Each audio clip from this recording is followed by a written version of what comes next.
Welcome, NEC Hoops fans, to the inaugural NEC Coaches Call, a podcast where we will interview coaches, learn a little bit about them and about their programs. And we're going to start today with Stonehill's Chris Kraus. Chris, thanks so much for joining us. I appreciate it. Thanks for having me. And yeah, the first one, I hope I don't set the bar too low and set this thing off in the wrong direction. No, we're going to be great. So let me tick through your bio. I've done some research. 2006 Stonehill grad. You helped lead Stonehill to the Final Four as a player when you were a senior. You've been a head coach since 2013, first Canadian-born head coach to take the helm at an NCAA program. Since you've been at Stonehill, you had three NCAA appearances at the Division II level. Came to the NEC a few years ago, and right off the bat, the Jim Phelan Coach of the Year in your first season. And actually, you're the coach's chair right now. You're the chair of the NEC coaches, the Got a grand lot on the poobah plate of right now. NEC. I know. I think, yeah, they voted me in and appreciate it for the coaches, to send me that opportunity, but it's added a little bit more to my plate. But no, but I am the chair. Well, Rob Krimmel had that job for about 30 years, I think. So you, you have to follow him now. Yes, I appreciate it. All right. I also looked up some of your stats. Not bad here. 5.6 assists over two steals as a senior at Stonehill. That's you take that, right? As a player. I know. Trying to get right now a group of our guys to share the ball. That's why when you're in practice, you try to tell guys to pass it. Like, well, coach, you never. Well, I did. So, but no, yeah, that was a part of my game and who I was back in the day. All right, it sounds good. Let's talk about Stonehill this season. Right now, there's a big logjam in third place. Six teams tied at 2-2. You had an exciting overtime win over Chicago State. What's your biggest takeaway through these first four league games?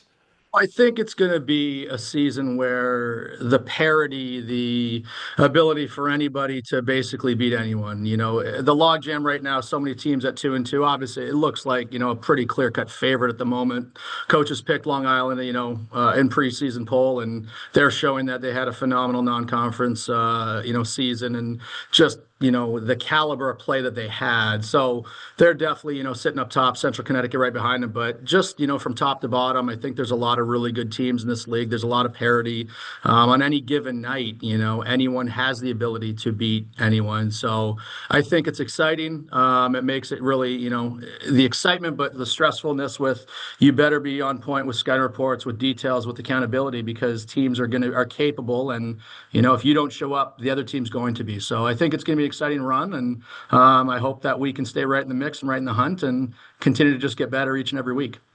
How's your team evolved since you started in November? Definitely, been a journey. A lot of learning, I think, for our players, our coaching staff, and myself. And I think you hear from coaches everywhere with the way the transfer portal is this day and age of college basketball. We had to fill 9 spots, 9 new guys, 9 or 10, overall, with guys leaving, guys graduating, guys moving on. And you bring in a new collection of guys that obviously you recruited that you really liked and, hope to have brought in. But then once they're in your uniform and in practice, you're still learning about them just because they're new. And I think there's a lot of coaches that said you don't really know who you are until December or into early January, just by learning about habits and learning, what guys do when the lights are on and when they're really in adversity and under pressure. So we've learned about this group. I've really, in practice, game to game, you spend a lot of time just trying to study and just see what your guys do in good, bad, and ugly situations. So we've dealt with, a handful of injuries that certainly hurt us along the way, and stuff that we didn't plan for. And it forced, a variety of situations. It gave some opportunities to players, when somebody is down, that's obviously a chance for another player to step into a spot and contribute and with more opportunity. But it's, been a learning process. We've tweaked kind of our playing style. We as a staff and myself decided to do through the non-conference just what I thought might be a little bit of a better direction, more specifically offensively to help us. And but we're continuing, I think, just trying to get better each and every game, still learning about our group and starting to figure out who we are are more and more through our, our schedule and season. So I'm excited about this team. I think we are continuing to grow and develop. We're tough, we're physical, we rebound the ball really well. And I think guys are learning, who they are and each other's strengths and weaknesses as we kind of grow into NEC play here. I want to get back a little bit later about roster construction, but when you started the season and you know that, so obviously you said LIU is the preseason favorite. They brought back a couple of really good players.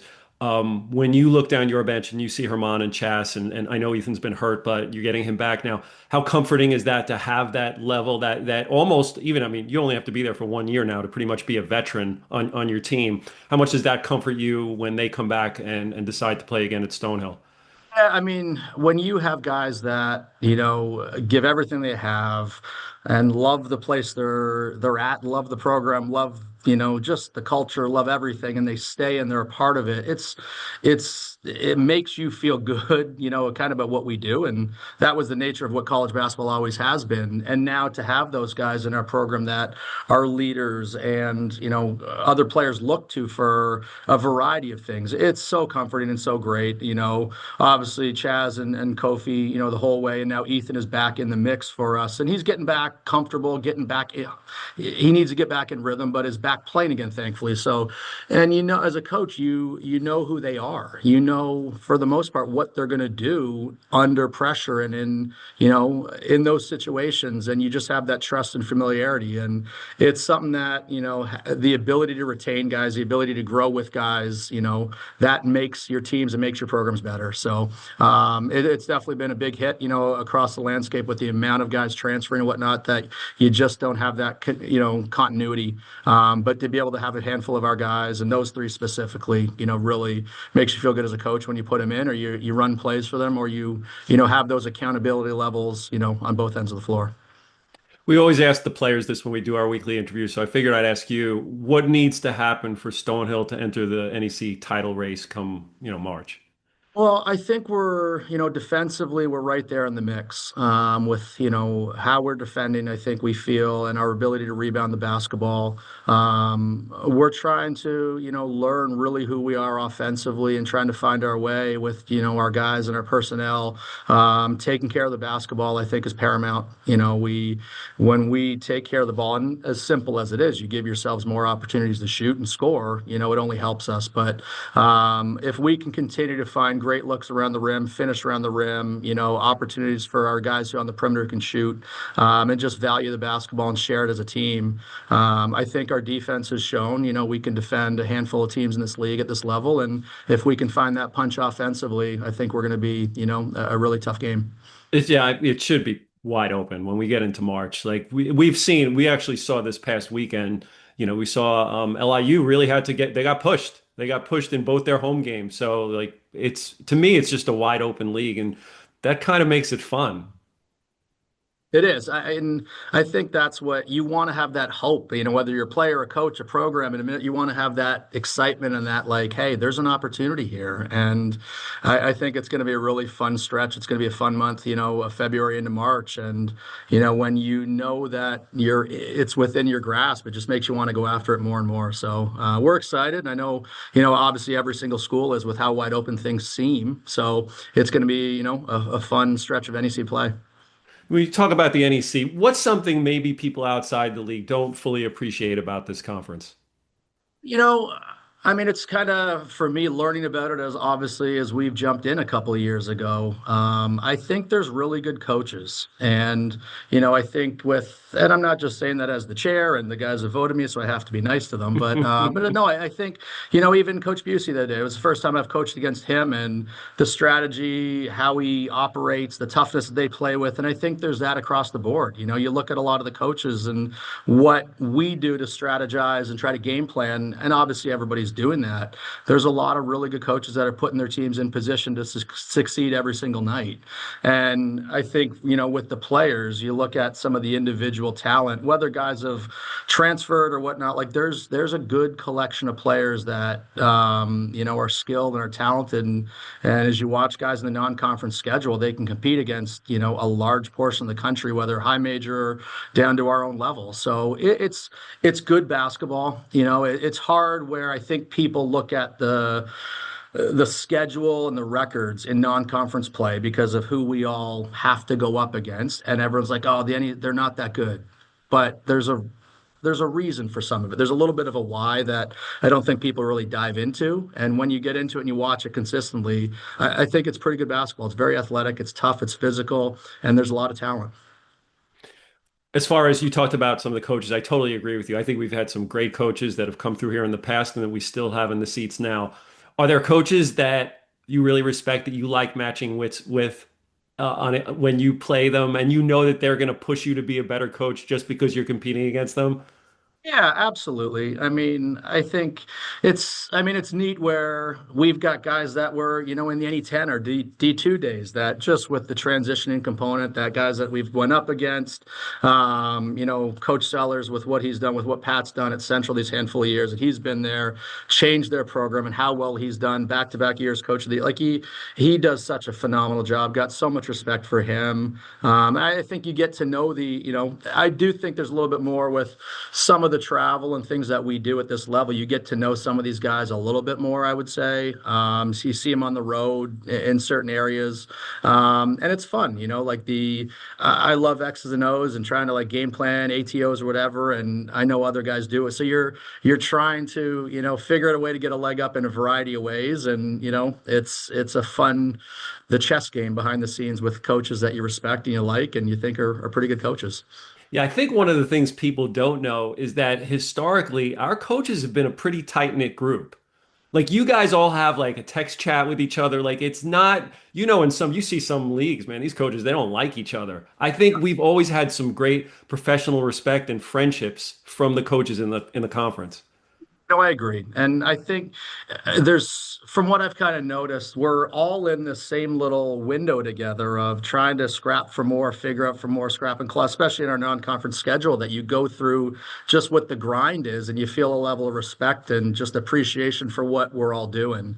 And I've definitely felt that, whether it be in the chair or not. The early couple of years with the guys, Coach Krimmel that you mentioned, he was the chair and he and I have grown to develop a friendship and a respect and just try to pick his brain in a variety of ways over the years and even still now. So it definitely has that feeling with the coaches, and I think it's a great professional component that we have as coaches because, like even right now, we're tunnel focused in practice, prep, game plan. How do you win? How do you go?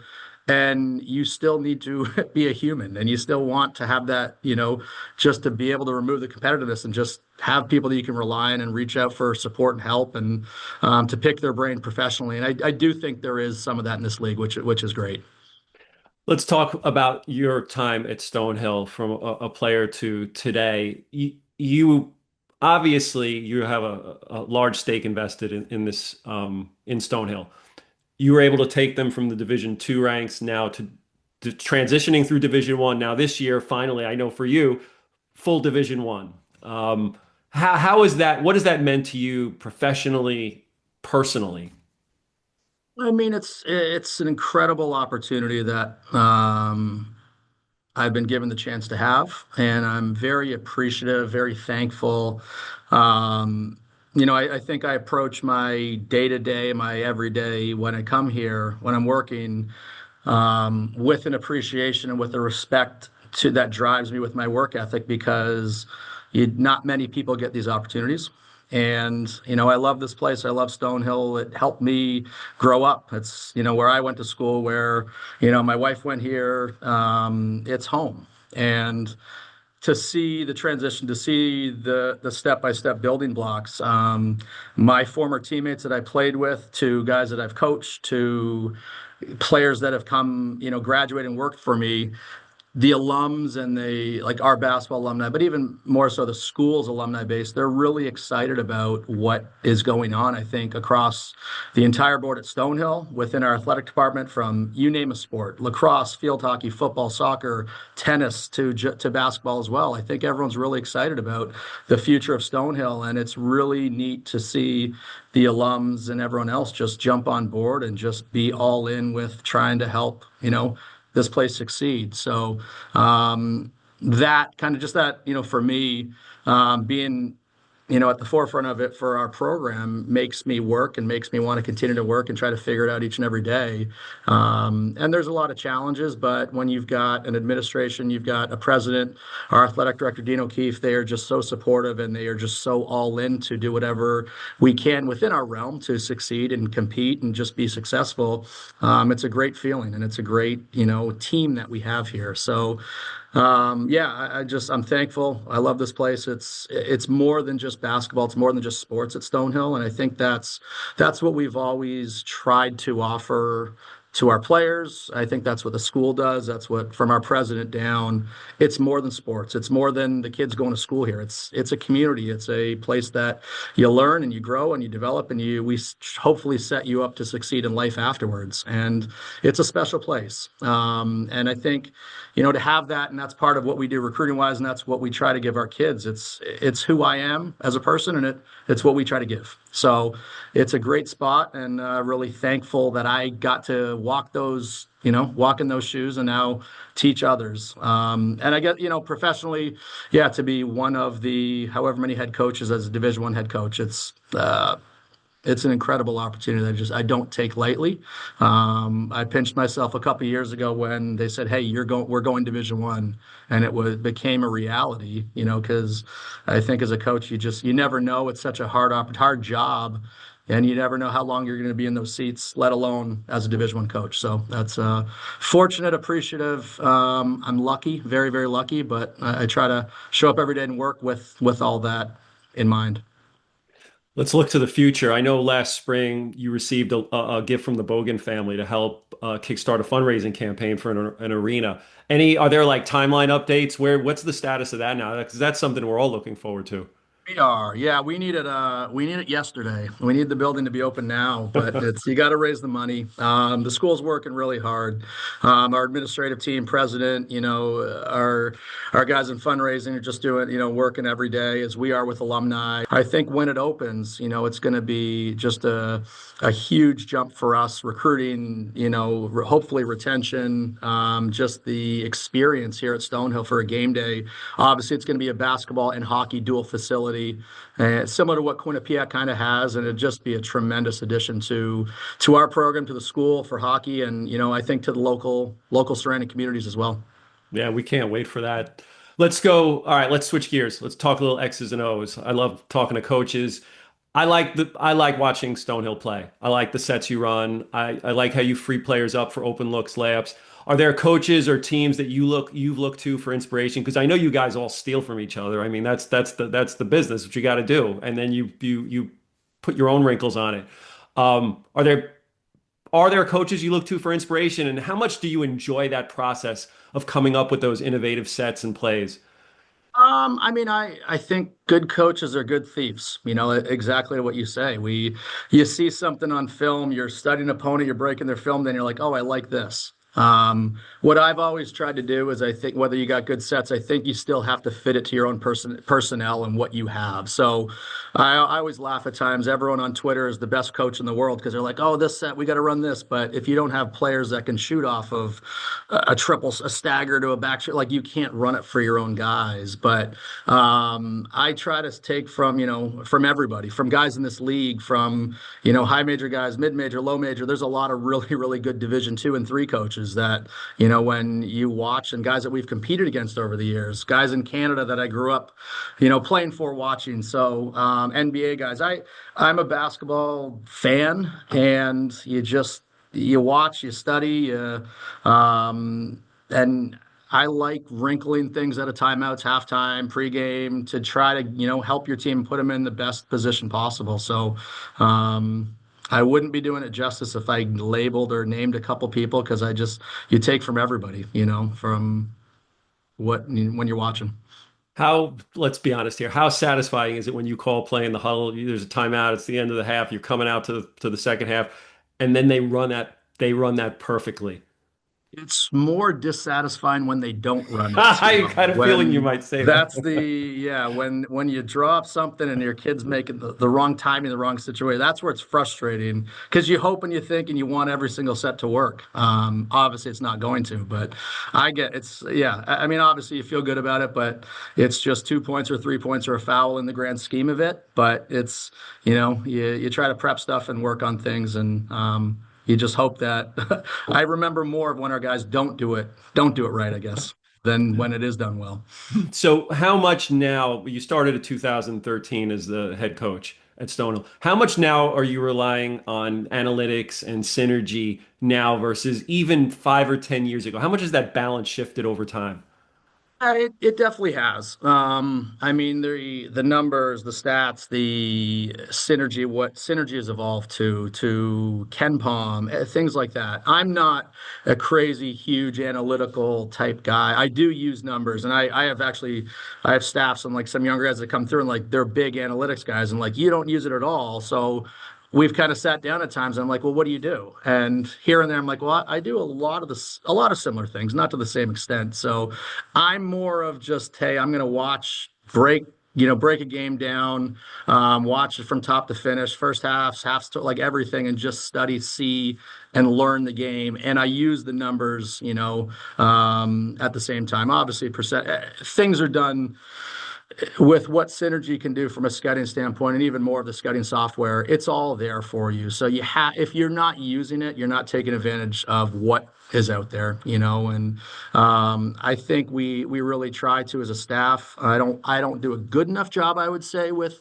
really taking advantage of it, but I think we definitely do use the numbers and stats to our advantage. But it's so different than when I first got into it 10 years ago. And obviously, there's a lot of other coaches that have, going back to when there was nothing on software and you would drive games to another coach to hand it off and do things like that.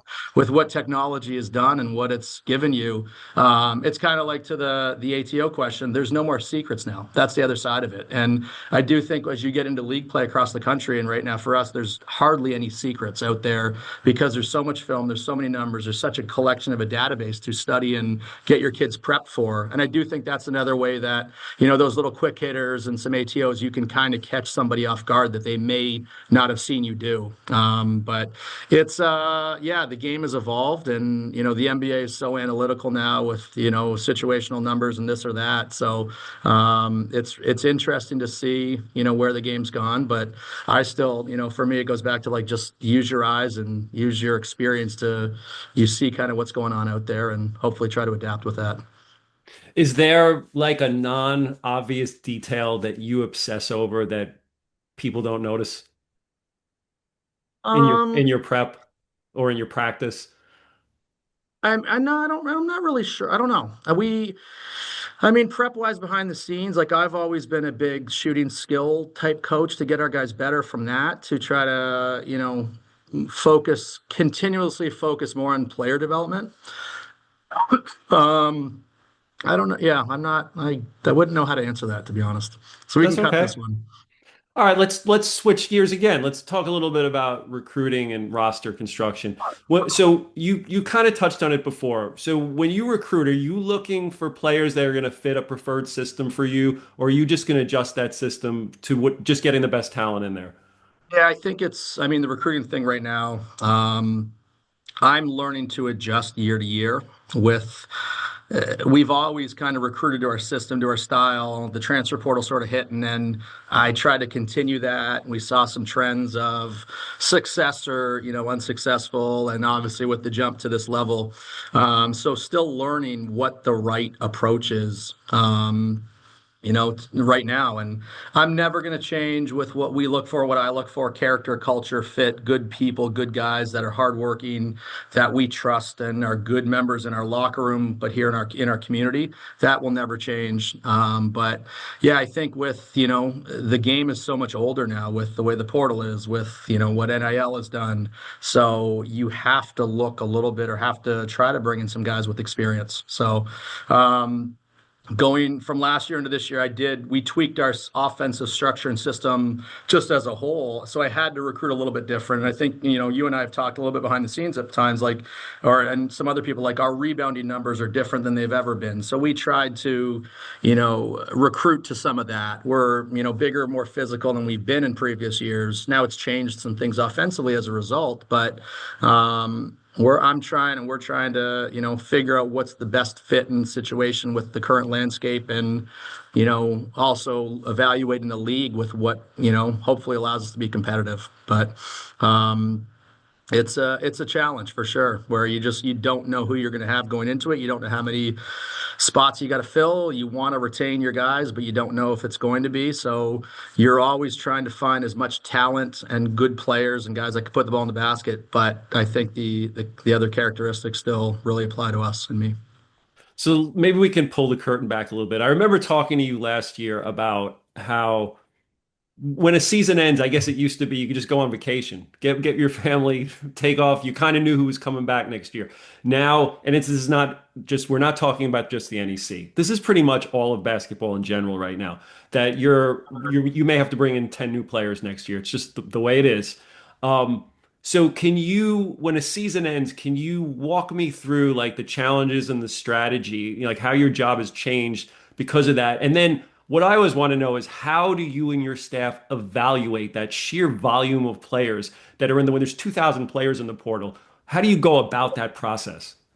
It's hard. It's funny, actually, literally this past week, I had a friend make a comment, and he was saying, he goes, "You guys go through your season, obviously you're really busy. You think the season ends and you'd have time, but you're almost busier in the off season now, or busier when the season ends. You can't even call it an off season." So I mean, with the way the portal is right now, we have not, there has been no off season, and it's a new component, I think, for coaches across the landscape in the country, where you finish your year, the transfer portal is already open, and or it is about to be open, and you've got to fill however many spots, and you try to work to fill them.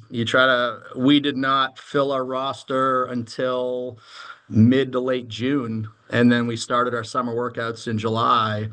We went through the month of July. I think our guys had a little bit of time in August, and we're back to school. So it's a challenge. And you're just constantly going and trying to, find and fill a roster.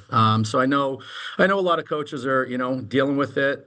People have hired GMs to do that, so coaches aren't, dealing with that all the time. And I mean, we actually, this past 2 years, we've had some really good assistant coaches over the years, and guys have got other jobs and spots where that's another piece where staff sort of change over at times. And these past 2 years, we lost a couple assistants for good opportunities, or guys moved on to other careers. So that plays into it sometimes with coaches, that people don't realize that you don't have the full collection from start to finish when the portal starts.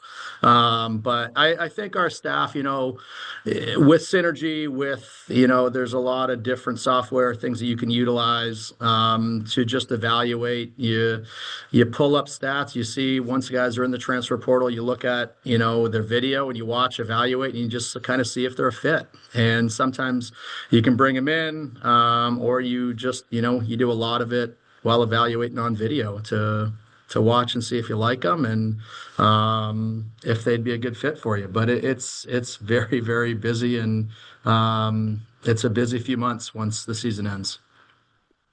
So I talked about this with Ryan Peters on our podcast last week, and I want to get your take. How much, as a coach, do you miss seeing that 4 year linear progression of players and the relationships that are built with that? Because you've had to, I'm not, when I say you, I mean coaches, you're not bringing in, nobody's bringing in as many freshmen as they used to because you need to fill holes and you're bringing in transfers. And sometimes your freshmen will stay only a season or two. If you get them to stay 4 years, that's tremendous. That's like you've hit the jackpot right there. How much as a coach do you just miss that? Because over those 4 years, I mean, that relationship building has to be one of the most rewarding parts of being a coach and seeing them grow, not as players, but as young men. Yeah, a ton. I mean, I think I think a lot of people got into coaching to see kids grow, develop, learn, and help mentor them. My parents were teachers and coaches. My former college coach here, Dave McLaughlin, was, huge, and his coaching staff, phenomenal for me, development, maturity, all the above, helping to deal with adversity. I worked for him. I took over for him. He's a mentor of mine, someone I'm really, really close with. And you learn and have those relationships over time. And I know a lot of coaches are missing. We miss that. I miss that, where the business has become transactional when it's always been transformational. And you to help these kids grow up, or whether they get time or they don't play, but to mature, grow, develop, and see them graduate as seniors or graduate students. That's one of the reasons I got into this, so we all as coaches get into it to help these kids grow up. And yeah, we're all losing out on that. And you can develop relationships for sure with, a 1 year kid, a 2 year kid for sure. The more time you're with people, obviously the better, but it's getting harder and harder. And we try to pour into our guys and try to spend as much time and learn about them and help them grow. But that 4 year kid that it always used to be that way. Like they become part of your family, and Yeah. the relationships after they graduate. Like we're all missing out, and the kids are missing out on that by way of what the landscape is for those who are moving all over the place. And I think there's another piece too. Like when you graduate, let's see, you jump school to school, kids and players are missing out on that alumni connection that, hey, I can always go back to that group that you were with for multiple years. So like where the whole line at, like, where do you graduate from? Like obviously school you finished at, but what group and like community alumni network are you part of? And so yeah, we definitely miss that a lot. And you hope you can retain guys, 2 years right now, three, four, we obviously, but the longer you're with them, you can really, help these kids mature on and off the court. And it's definitely a challenge now. What's your pitch to recruits, both incoming and retention wise? I mean, I think right now, like everybody looks first and foremost hoops and basketball. So you try to offer the opportunity for them that they're looking for, that we have within our program, to play, to compete at the Division 1 level, whether it's, a ton of minutes opportunity, but just to go compete. But I mean, we try, part of our pitch is we're gonna, do whatever we can to help support you on and off the court and give you a great experience and try to set you up for success when you leave and when you graduate, or right now, whether it's, with your time with us. So, our culture here, I think the Stonehill community, that's part of our sell, with just who we are and what the school is and what this place offers. And we just try to pull the curtains back, show them who we are, who I am as a coach, and what our school is. And we hope that they fall in love with it and want to be a part of it. I love it. All right, let's a few more questions. In just for you, we talked about how hectic it is, and it's a 365-day year job now. How do you reset when things get hectic during a season? What do you go My to? my wife is asking me this all the time, so I don't know. I mean, no, honestly, it's hard. And I joke with it, but that's a real thing, like to find an opportunity to reset, because with the way recruiting is, with agents now, with transfers, with, your phone is always going buzzing nonstop with this guy, that situation, obviously your players come first and foremost, that it's really, really hard to shut it off. It's hard to step away. The off season, the way it is right now, there isn't an off season. It's just a different phase now. So, I'm a big faith driven guy, my faith in the Lord, but also my family, to just be home with them. I, try to have the perspective and priorities of where I think they should be. If I'm not working, I'm at home, to just be with my family, my kids, and just try to be a dad, try to be a husband, and try to be home. Because with what we do and how busy we are, they are the ones that, take the brunt end of it a lot of times. So, my reset is home with the kids hanging out playing, and sometimes that's not a reset because I've got little ones that are fun and chaos at the same time. But yeah, it's a real challenge to try to find that, that time away to reset, refocus, because there isn't a lot of it anymore in this landscape. Yeah, I hear you. When you think back on your coaching time at Stonehill, when you think back to your first year, how different are you as a coach then to now? Yeah, I mean, a lot. I remember, I've said this to a lot of coaches or coaches that worked with me or have got opportunities. I remember the first few weeks when I took over, my first time as a head coach, and first few weeks, especially in practice and then into the season, I was trying to be, you know, my mentor, Dave McLaughlin. And Dave, he's phenomenal. He's such a good coach, such a good developer and mentor and just everything. But I was trying to be him. And I had to realize and did realize I just have to be myself. And I think that's, it took me a little while to just get comfortable in my own shoes, in that spot. And I think through the years, I've learned, what hills to stand on, fight on, die on, and or not a little much better. Certain the priorities and the challenges and whether things are going to change or not, to just not let some of those things get to you, and just roll with the punches, move on, and just try to we tell our players all the time, next play mentality. We have to have that. I have to have that as a coach, where you've got to be able to move on, whether it, was good, was it bad, whether you were told to do this or not to do this, and just kind of move forward and get ready for whatever comes next. So I think, yeah, just the perspective with the experience that allowed me to just, roll with it, move on. It's going to be okay. Just get on to the next play. Nice.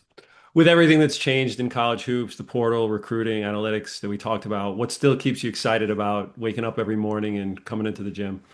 I love the game. I love, coaching. I've learned to love practice, and my college coaches will laugh at that, but I've learned to love practice more and more, especially as a coach, than the games of trying to get kids better, trying to get them better, trying to make them better. And, yeah, I mean, it's still to develop these kids on and off the court and try to be there for them. Like we've got, players going through some things right now personally off the court, family stuff that you want to be there for them and to help them. And that's, part of what I love to do and to support and help. And we try to get better, and win some games at the same time. But it's a game I love and a place I love. And you try to, give these kids as much as I was given when I was a player.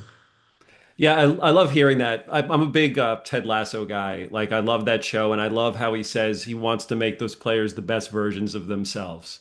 Um, and I can appreciate that, and that's what I've always felt about the NEC in general. Like, there's very little in common between the SEC and the NEC, other than that we're dribbling a ball, right? Like, we're all want to win, but I always feel like this place is special. And if you haven't been around the league, you may not know that, but I feel like coaches like yourself and many of our other ones, and some of them that you even talked about today, they're there, and there's a bigger purpose. Like everyone wants to win. There's only one bid here, and we're all, 1 out of 10 is going to get that bid.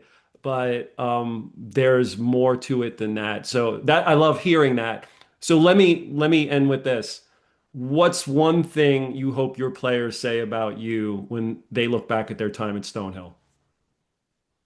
I'd say that I love them and try to take care of them and help them.